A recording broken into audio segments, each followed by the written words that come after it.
उसकी तरफ बस इसलिए तकता नहीं था मैं, जब देखता तो आंख झपकता नहीं था मैं।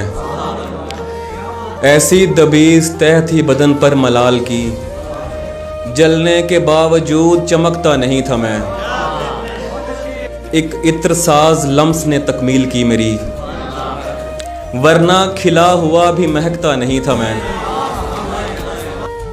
अंदर की टूट फूट में टूटे हैं लफ्ज़ भी, दौराने गुफ्तगू यूं अटकता नहीं था मैं। अच्छा हुआ खुद उसकी नज़र मुझ पे पड़ गई, उसको वहाँ पुकार तो सकता नहीं था मैं।